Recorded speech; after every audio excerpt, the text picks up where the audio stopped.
top of the camera.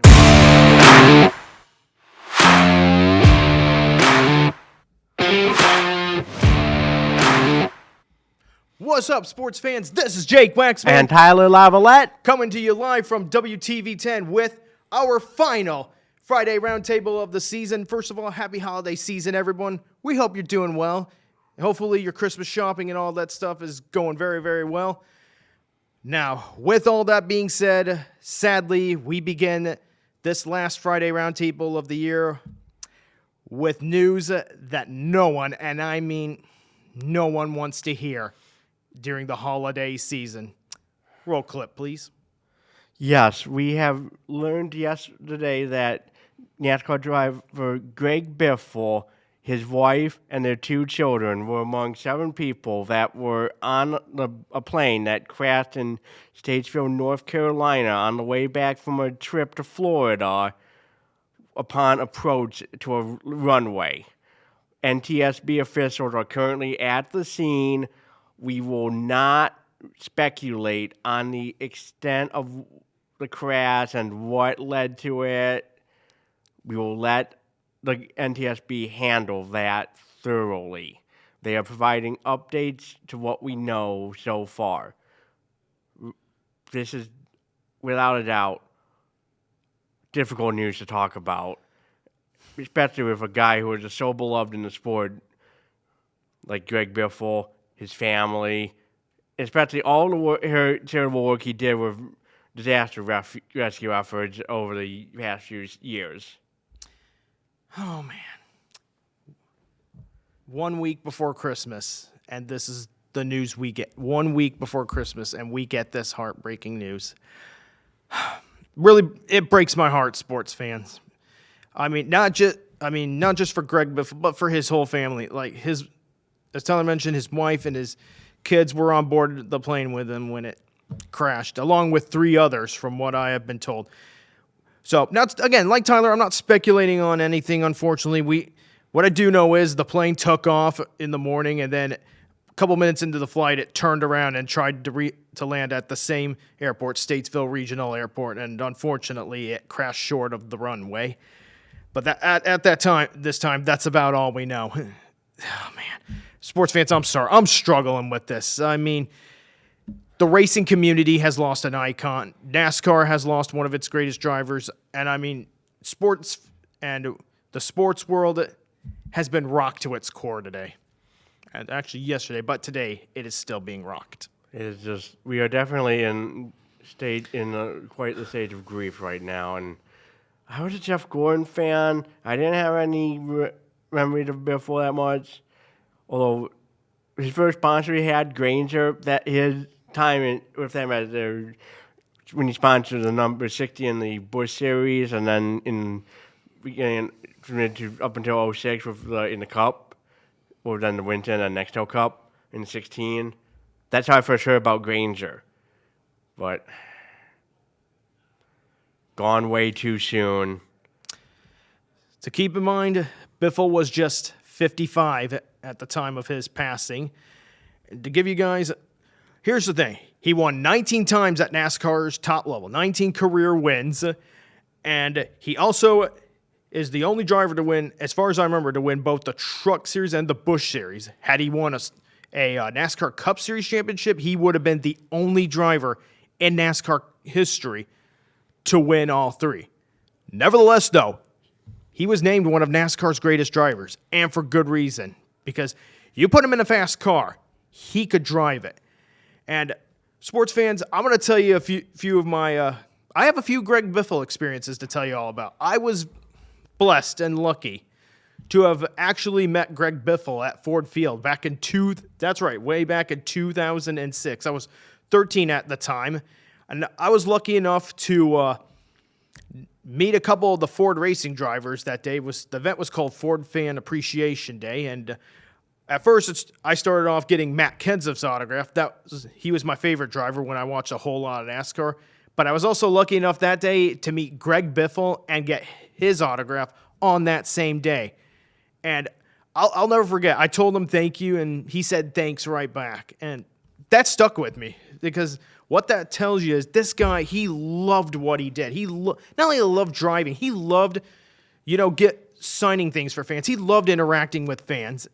And on top of that, had the fortune, I went to a couple of races at Michigan International Speedway, and the one I went to in 2013, I got to watch him win that race, and that was his final career win at NASCAR's top level. But it was a fantastic drive by the Biff on that day. And 2014, I had the fortune of actually getting to see the MIS pit road and also the kind of the garage area through pit passes, thanks to connections I had with a couple friends of my mother and my father's from North Carolina. Great people, too. Wonderful people. And we were lucky enough to go inside Greg Biffle's hauler and get a quick tour of that. And as we were looking at it, in comes the Greg Biffle. And we almost bumped right into him, too. Like, he came this close to me. So we almost bumped into him. But I don't remember exactly what he said, but he had a smile on his face that day. And I look at back on these experiences, and I realize what a great, great man Greg Biffle was. And like I mentioned, all the humanitarian work he did during disasters. Seriously, NASCAR, rename, if you have a humanitarian award, name it in his honor. Make him a posthumous inductee of it. I don't know if he's in the Hall of Fame or not. Put him in. Even if he didn't win all three of the championships that Jake mentioned, he was still good of a driver to do that, and a good person. Yes, he was. Everything Tyler says, right on the money. He should be in the NASCAR Hall of Fame. I don't care what his credentials is. Put it in. Let's honor his memory. And like Tyler said, I think the best way to honor his memory is to rename that award that Tyler mentioned, the Greg Biffle Award, the Greg Biffle Humanitarian Award. Call it what you want. Put his name on it, because his greatest moment was not anything he did in NASCAR. It's what he did after his life in NASCAR. He took his helicopter day after day, flight after flight. He was doing everything he can to help those in need after Hurricane Helene. What a terrible disaster that was. He was flying all around Western North Carolina looking for survivors, looking for ways to get supplies to survivors, looking to pinpoint ways to airdrop supplies, anything he could do to help. Greg Biffle was looking for a way. Awesome, awesome human being. And I got to mention another promotion he had that same year. I think it was called the 12 Days of Biffmas, I think it was called, which he gave away free stuff to lucky fans. Like, I tell you what, North Carolina, not just North Carolina, but the world was lucky to have a human being by the name of Greg Biffle. That they were. And the Pacific Northwest were in Vancouver, Washington, where he honed his craft all those years ago. They should also have been proud of what he ultimately did all those years later. Greg and his family and three others we lost in that crash yesterday. We will miss you, but you will not be forgotten at all. And will say this, Greg Biffle, thank you for touching my childhood, and thank you for those wonderful memories. And gonna miss you, man. And heaven gained a wonderful man and a wonderful family, and I take it to heart, knowing that God and Jesus are watching over Greg and his family. And to his family, I say, rest in peace. Yes. All right, sports fans, we are ready to shift gears now. Absolutely. To football. Football talk. Yeah. All right, that first subject was a difficult one, touching one, of course. Mm-hmm. But we will always keep Greg in our hearts. But our minds at the moment for now are shifting towards the Lions, the Bears, and college football. We'll start with the Lions first. Okay. And if you watch Sunday's game, it was not a fun one to watch. Questionable calls, bad defense. The Rams just tore their Lions apart there pretty easily. I would say that. Now, of course, the Rams ultimately lost to the Seahawks last night in overtime, but still, the path to the playoffs for the Lions is perilous, to put it nicely. Yeah. Unfortunately, Tyler, it's desperation time for the Detroit Lions. They got to win out to give themselves even a chance to get into the playoffs and hope that they get a lot of help along the way. But Tyler also mentioned questionable calls. There's one I do remember where the ball was uncatchable, and yet they called pass interference. That was not a good call. How was that pass interference if the ball was not even catchable? Making the case that the NFL needs to train its refs better with pass interference and just reffing in general. So, but in that point, so the Lions, it's desperation time. A lot of what's happened with the Lions, why they're where they are right now, I mean, a change in the coaching staff has certainly not helped, new schemes, new formations, all that stuff. But also, injuries is another thing. Tyler mentioned the bad calls and just, look, I love Dan Campbell. I think he's a great coach, but unfortunately, there are games this season where he rolled the dice a little too much, hence the Philadelphia game. And for these reasons that I mentioned, and amongst other things, they're on the bubble. And if they don't, they got to win out, or that bubble's going to burst in the worst way possible. Yeah, even just losing on Sunday could very well more than end it. Of course, the other two games in your division aren't going to be easy either. Christmas Day against the Vikings, that team is starting to make a bit of make noise, even if they're not going in January football.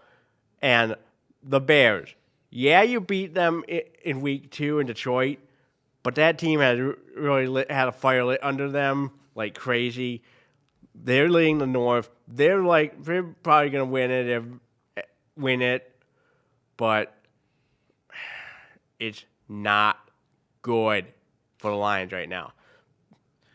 And speaking of the Chicago Bears, all right, Lions fans, you might want to cover your ears just a little bit. If the Chicago Bears can beat the Green Bay Packers on Sunday, and if the Detroit Lions lose this Sunday, the Chicago Bears will officially be in the playoffs. That means their spot will be they'll be locked in. They'll punch that playoff ticket. But it's not going to be an easy road. And I mean, the Lions won't be an easy opponent either in that final week. So Bears, look, I'm not getting too comfortable. I'm happy with how my Bears are doing. It's been a great season. It's been fun. Ben Johnson has made a huge difference. But that being said, there is still a lot of business for this Bears team to take care of. And it starts this Saturday against those blasted cheeseheads I don't like talking about. Let's go beat them this time. Take command of the NFC North. Of course, beating the Packers doesn't mean you'll clinch the division right away, but if you can beat them, and sorry, Tyler, the Bears would need a Lions loss in order for their playoff spot to be punched, but there's still a lot of time to be decided there. But look, the Bears, they want more. I know they want more. They want that NFC North. They want that number 1 seed in the NFC. Of course, you're going to need some help there from Seattle and probably the Rams. But with that being said, a lot for the Bears to play for and still plenty to be excited about. If you're a Chicago fan, it's pretty good. And like I was going to mention to you that it's on tomorrow, actually, with the game against the Packers. Yep. Of course, the Lions game is on Sunday, so that this week, and then the Thursday game, our last Thursday one of the season, and then everyone plays the final Sunday in early January. That start time to be determined. Absolutely. So, case in point, for the Lions, these last 3 games, and even that last one against the Bears, you're going to have to win them all to give yourself the best chance possible to get in the postseason. You just got to do what you got to do to win these games. But more importantly, run the ball. Give Jameer the rock. Here's the good news, though, for you Lions fans, okay? I know you're in a rut right now, and you're fighting for your playoff lives, but look at the bright side, Detroit. You at least still have a chance to make the playoffs, unlike some red team in Kansas City. Can you believe this, sports fans? The Chiefs will not be in the playoffs this year. What a crazy NFL season. Good. Tyler's like, good. No, seriously, it's beautiful to know that team had enough of a struggle bus this year to not make the playoffs. I watched their opening game against the Chargers when they were in Sao Paulo, and I was thinking, oh, it's just a one loss against the Chargers, nothing big. But then losses keep piling up. A few wins here and there. The issues keep piling up. No wonder Travis is getting engaged, marrying Taylor Swift. Oh my! I mean, yep. All of the sports, not just the NFL, not just NFL fans, but all the sports worlds, they take joy in the Chiefs missing the playoffs. Christmas came early for many of those. Admittedly, okay, I kind of feel bad for the Chiefs. I've never really hated them, but I agree with fans like Tyler over here when they say, okay, it's time for someone different to represent the AFC. Okay, so do you want the Patriots? Oh, crap. What was I thinking there? I mean, it could very well be the Patriots, but at least it's not Bill Belichick. I mean, I like Mike Vrabel. Okay, yeah, I mean, it's not the same evil empire that it was from back in then. I mean, Drake May's a good guy. Yeah, and same way, I like Mike Vrabel, too. Great coach, smart mind, class act. So here's a couple reasons why the Chiefs aren't in the playoffs. One, I mean, you know what? Years of poor drafting. Urinating tree, or Schlasser as he's called. He said it best. Years of poor drafting. Finally catching up with the Chiefs. Two, I mean, you got declining stars like Travis Kelce. And if I say so myself, Andy Reid, is this it for him? Is he about to retire? Or is there something already going on behind the scenes at Kansas City in terms of his retirement that maybe we don't know?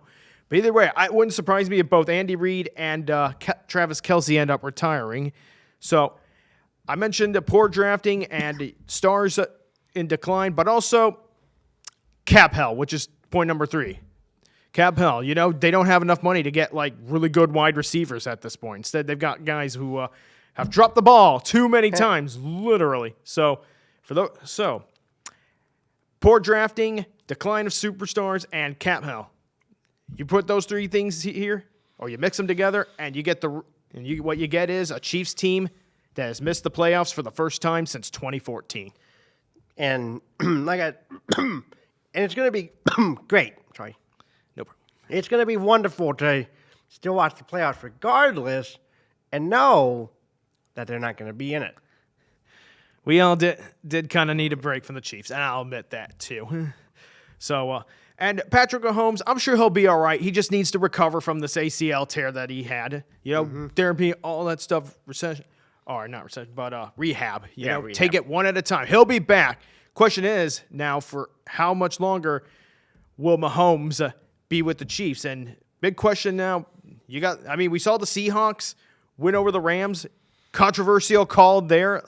On one of the touchdowns where the ball was thrown and the whistle had already been now there was a backwards pass, but according to Grant, I only saw a replay, and I was even confused as to why a lot of people were talking about it, but now I understand why. The ball probably was thrown backwards, but the refs had blown the whistle dead at that point, and yet then all of a sudden the running back for the Seahawks picks it up and the refs just call it a touchdown. Come on, refs. Sheesh. Yep. So Seahawks win that game and now control their own destiny, not only for the NFC West, but for the number 1 seed. And the Rams, huge missed opportunity there. Blew a 15-point lead. Ouch. Yeah. And now, one final talk about our football subject.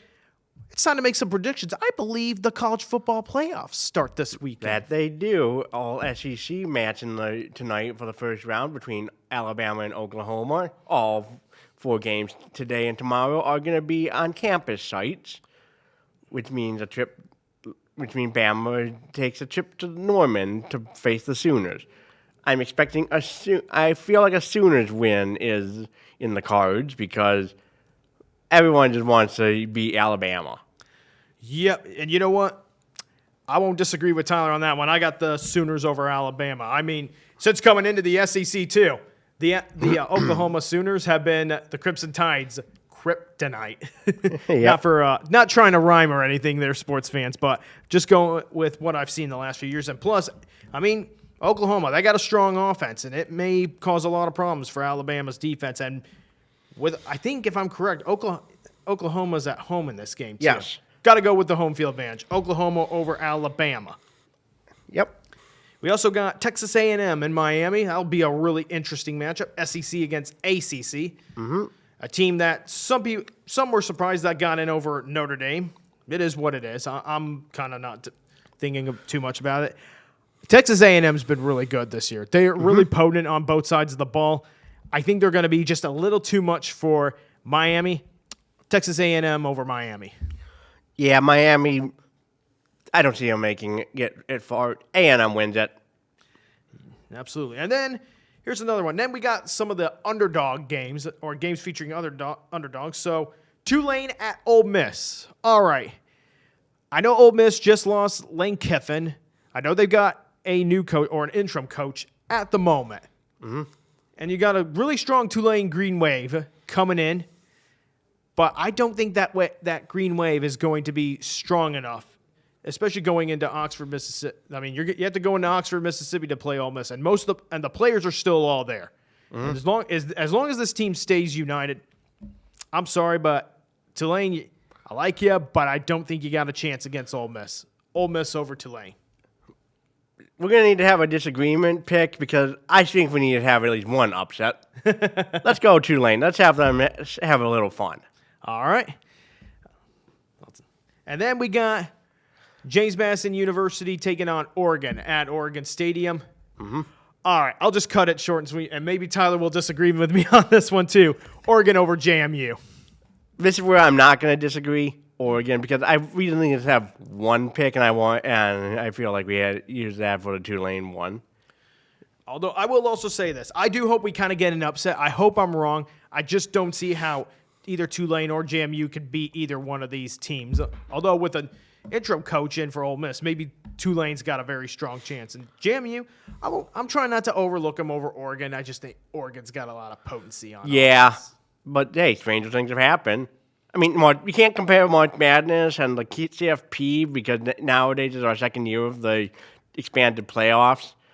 But we always do. You never know about upsets in the basketball tournament, right? Ain't that the truth? I mean, you just never know. I mean, it's only the second year, and I mean, last year's college football playoffs, or at least the first version of the 12-team playoffs. You know what? It was everything I could want. I mean, we had glorified chaos in that playoffs, and it wasn't like like a team like JMU was just going deep into the playoffs. It was teams that we didn't expect to win. Like we didn't expect Ohio State to just suddenly get hot and go on a run and all the way to the national championship. We didn't expect Notre Dame to get to the national championship. Nope. But that's what happened. Anything can happen in these playoffs. I mean, it's only the second go round for this version. One never knows. Yep, and hey, expansion could be on the horizon. You never know. Yeah, I'd be okay with that actually having an expanded playoffs if it eliminates more of the controversy on who deserves to get in. Right. So we still got problems galore trying to figure out how we seed these playoffs and which teams we put in year after year. But hey, sometimes that's just the way the cookie crumbles. Yep. Sometimes you just can't stop putting a square peg into a round hole, or vice versa. Or a circle peg in a square hole. Yeah, exactly. That's why I said vice versa. Right. Might as well. Or we keep trying to fit a big screw into a hole that's for a little screw. Or reinvent the wheel, or whatever idiom you want to use, or terminology. Or you just use the wrong idioms in general. Like I sometimes do. Oh, man. So that's me and Tyler's predictions for the college football playoffs. At least the first round. Yep.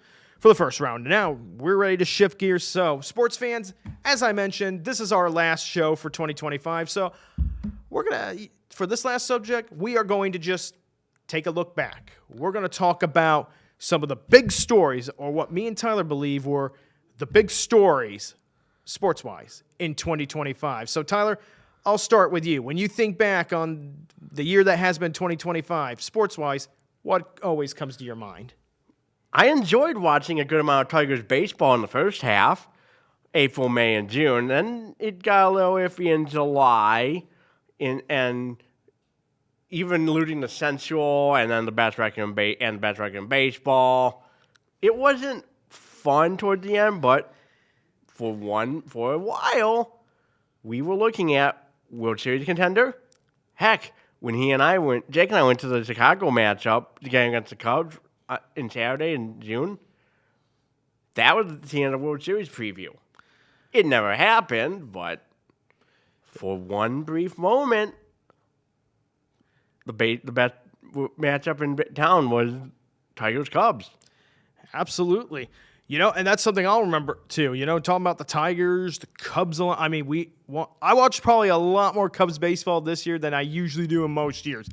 And it's not that I don't like the Cubs. It's just I have a hard time watching baseball. I get bored of it. But I tried harder this year to watch baseball. And this year was actually pretty enjoyable. And the games that me and Tyler went to, they were fun. Mm-hmm. We got to learn more about how good these Cubs and Tigers teams actually were. And they made it all the way to, I believe, the CS, or not the CS, but DS. The DS. Yep, both teams did.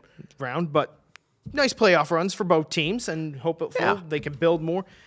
When I think of other sports stories this year, I mean, I think about, the debut of the new college football playoffs. Of course, it started in 2024, but 2025 was really where we got the action and all the chaos. Uh-huh. Florida Panthers going back-to-back in the Stanley Cup department. Yep.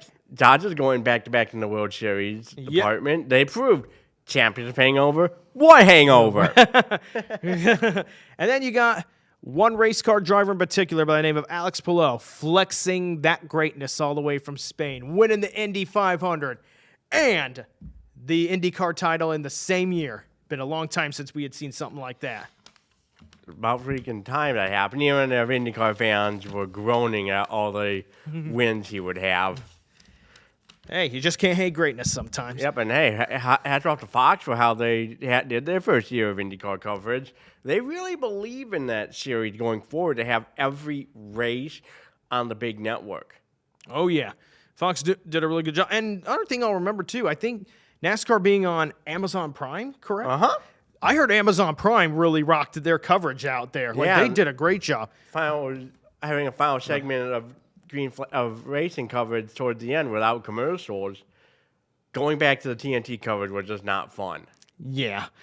Other stories I'd like to make note of, hockey. There was a big moment earlier this year. Kudos to the NHL for this. 4 nations. What a great idea. Having the best 4 nations of hockey play each other in a tournament. NHL takes like 2 weeks off, and we got a memorable 2 memorable games between USA and Canada. What an awesome idea that was. Yeah, and of course, now will we get in Milan? I'm hearing a lot of issues with their arena. Oh, dear. But we'll see. Hopefully, they'll be able to sort that out by the time February rolls in. Yeah. I mean, we don't have any All-Star Game stuff to happen, but they'll be back in Long Island for 27, so. Yep. It's not like that UBS arena is getting screwed or anything, so. Yeah. With that. Of course, other stories, probably, in my opinion, the best NBA Finals in a long time. We had the Thunder and the Indiana Pacers. The big reason I watched this Finals was the Pacers. They were going toe-to-toe with the Thunder and everybody. And, I mean, Tyrese Halliburton balling out. Sadly, he suffered a injury that has taken him out this entire season. But, Pacers showed all heart in that series, but the Thunder were just too superior. And I got to mention Purdue volleyball real quick. Dave Shondell, he lost 2 of his best players to the transfer portal into programs like Kentucky and Louisville. Uh-huh. And what happens next is amazing. He refocuses, gets some new talent for his team, and his volleyball team, they went to the Sweet 16 the previous season. This year, they were on the doorstep of volleyball's Final Four. They just missed it, but they made an Elite 8 run, which incredible considering all that they lost in the portal. Yeah, hey, that's still nothing to sneeze at. That's impressive. And also with basketball, I want to give shout out to the Pistons. They've had 2 years ago, they had the worst record in the NBA. Longest losing streak. And they went up against the Knicks in the playoffs in the first round. And as we enter our final podcast, they are leading the Eastern Conference. I mean, I'm a big basketball fan, but I have nothing but respect now for the Pistons team. Cade Cunningham and the guys, they are just that good. I can't believe I'm saying that. And also, the Wings aren't doing too bad either. They're leading the Atlantic last I checked. So Detroit sports continuing to roll in 2025. Tyler mentioned the Pistons, the Red Wings, of course, and the Tigers and the Lions, given plenty to cheer about. And, of course, so other things I want to mention, a whole lot of sports betting getting pretty much exposed into the light. And we talked about, what happened in with NBA players and poker and that stuff. Yep, that was so MLB guys got busted. Yeah, of course, we're dealing with the fallout from Shohei's entire former interpreter from last year, which we would have definitely talked about had we done a year-end recap for 24. Absolutely. Of course, at that time, Tyler, you and I were just getting started. We were just getting our feet wet at that time. And now here we are a year later, rocking it out like Absolutely. pros, man. Not trying to toot our own horns here, but Nope. We're feeling pretty good about where we're at. And also, how could I forget? Rory McIlroy finally winning the Master and completing that career Grand Slam he has been chasing for so long. This year, he finally got it done and now has achieved just about everything there is. Like, he's won all the big events there is in golf, so there's that. Lane Kiffin leaving Ole Miss for LSU. Yeah, that was disgusting. And couldn't you have waited until the season was over? He should have. I mean, it would have been better if he did, but you know what? You can also kind of blame the NCAA calendar for this. Good job. Not to mention all the debacle that surrounded Brian Kelly's firing to begin with. Oh, man. And that all the firings, too, in college football. And we had Ohio in the MAC had a guy get fired. Oh, I heard about that. That happened recently. And let's not forget Sharon Moore's. That was bad. The ugly. So basically, 2025, the year of head coaching firings in college football, because there were a lot of them. And Tyler mentioned Sharon Moore, the guy for Ohio, but there's also James Franklin was another one, too. He got fired from Penn State. At least he had a bad record to go with. Oh, man. Just a lot of coaches lost their jobs this year. And I'm Brian Kelly, of course. Shifting gears, I guess, to a more positive subject. I mean, you also had the biggest trade of the year that everyone's going to talk about. In terms of trades, the biggest thing everyone's going to talk about is that Luka Doncic trade to the Los Angeles Lakers. And guess what? That trade ended up being a dud for the Lakers. Ouch. Yeah, And speaking of trades, we're going to talk about the fire sale in Minnesota with the Twins that happened at the deadline. That was just brutal. And hey, you gave RSN plenty of firepower to dunk on them. Burn it all down to the ground. Yep. Burn it all to the ground. Yep. And we mentioned the Super Bowl where the Eagles just absolutely destroyed the Chiefs. And little did we know at that time, not only did the Eagles blow out the Chiefs, they sent them on their downward trajectory to where they are right now. That I think the beginning of the end for Kansas City happened this year. That's for sure. And here they are, missing the playoffs for the first time since 2014. Another big story. Who would have thought? Yeah, and then I got to mention Connor Bedard's breakout year for Chicago. Uh-huh. Absolutely, he's rocking it out. He finally got his first career hat trick. And then there were a lot of significant passings in the year 2025. The death of Hulk Hogan, the passing of Marshawn Kneeland of the Dallas Cowboys. And way too young. Yep, and just yesterday, former NASCAR legend Greg Biffle. Yes. And when we think about 2025, these are things that me and Tyler are going to remember for sure. Anything you'd like to add, my man? Not really much. I mean, of course, there's going to be a couple more events we'll remember be looked upon when we get to the last 2 weeks or so into early January next year. Yeah. But he and I will be on vacation. But before then, we should end off with some fun clips, shall we? The best of 2025 in clips. Yep. And before we get going, I want to start off with context with clip one about the show. Javier Baez in a game earlier against the Boston Red Sox hit a home run. Javi Baez and then homered earlier. Boom. First one in the air, deep left field again. Yes, What a homer.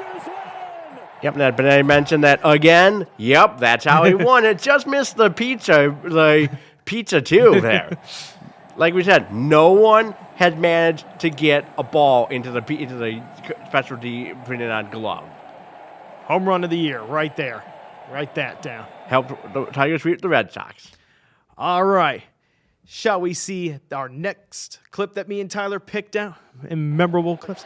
Ah, yes, the most memorable moment of March Madness 2025, and it was in the first four. Alabama State, St. Francis.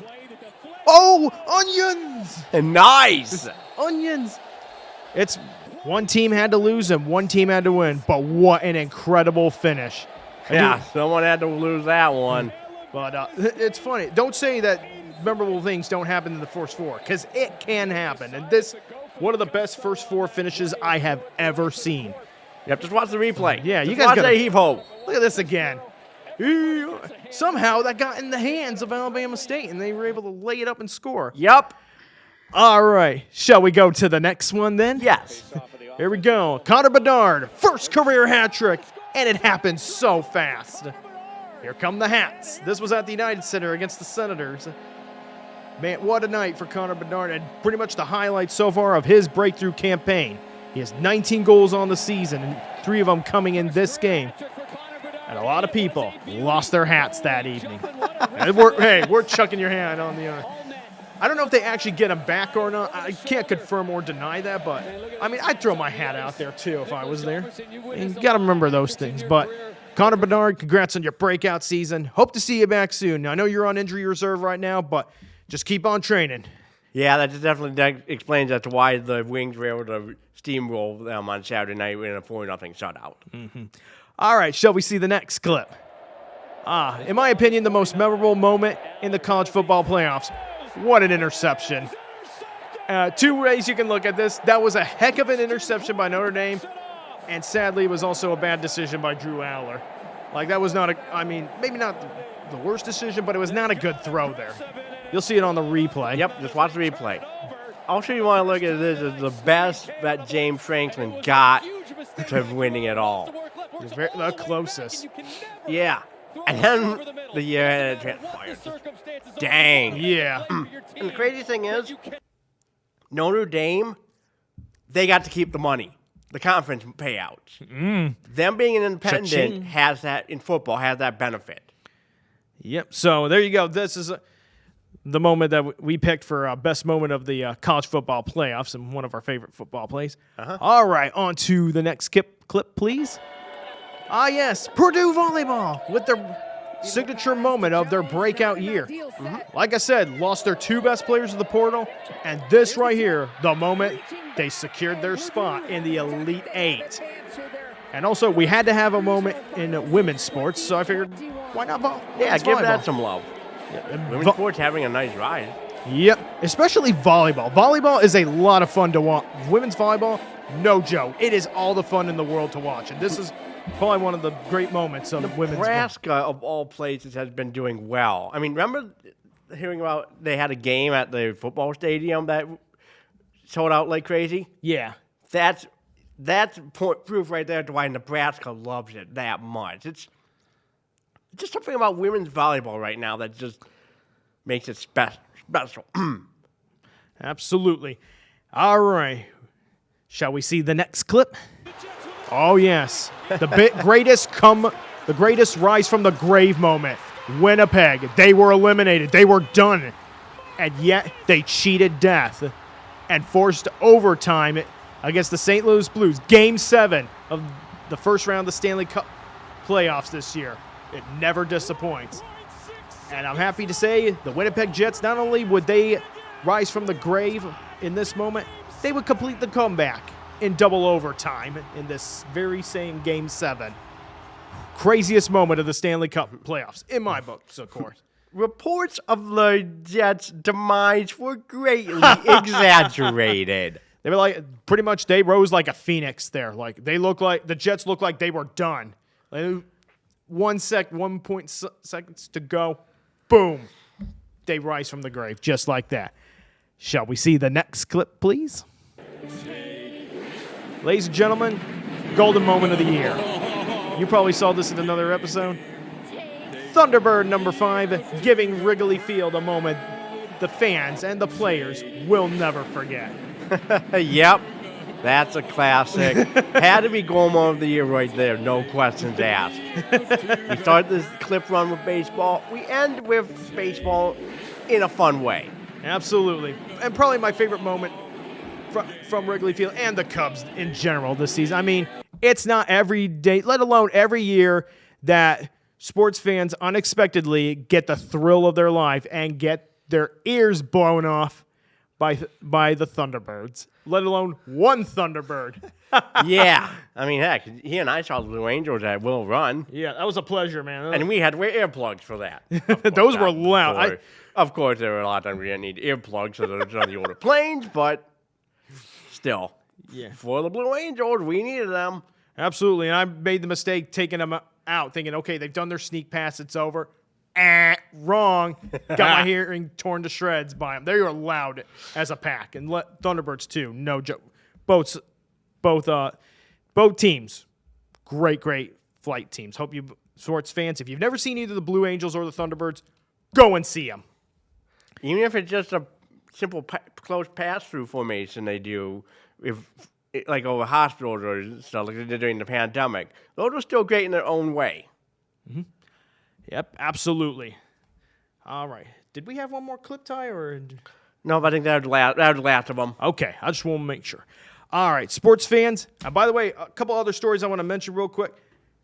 Michigan and Indiana having a great year in sport. Both the state of Michigan and Indiana. I mean, you had the Indiana Hoosiers rocking it out in football and Purdue doing its thing in basketball. And while you got a great Michigan basketball team right now that's blown out just about anyone that has stood in their way. And, of course, Michigan State looking pretty good. And Tyler mentioned the Detroit teams looking pretty strong, too. Mm-hmm. All right, with that being said, sports fans, me and Tyler, we hope you have had as great of a 2025 as we have. I'd like to wish you all a Merry Christmas, Happy Hanukkah, and a Happy New Year. We cannot wait to see you back in January in 2026. Have a wonderful holiday break, and we will see you then. Yep, absolutely. Follow us on Two Guys Talk Sports and other things on YouTube, and follow us on Two Guys Talk Sports on Facebook. Special thanks to the best partner in the business in Tyler Lavalette, and special thanks to the best editor we've ever known in Josh and Whitney. Great team. Thanks to everybody here at WTV10 for making this dream a reality. And of course, a special thank you to Jake Waxman as well. Thank you, Tyler. I mean, he's also important to the show. And yes, like you mentioned, all the wonderful folks at WTV10 that have helped us in this first full year we've done this. It has been special, but we are looking forward to everyone here, we are looking forward to a nice 2-week break, and we are looking to enjoy the many moments with family and friends and loved ones. Yes, sir. Sports fans, we hope you've enjoyed watching these videos as much as me and Tyler have putting them together and putting all these subjects together. So, again, enjoy your holiday season, sports fans, and I am looking forward to seeing all of you in the year 2026. Enjoy the holidays, everyone. Absolutely. And for the last time in 2025, this is Jake Waxman. And Tyler Lavalette. Wishing you all a Merry Christmas, a Happy Hanukkah, and Happy New Year, sports fans. Take care.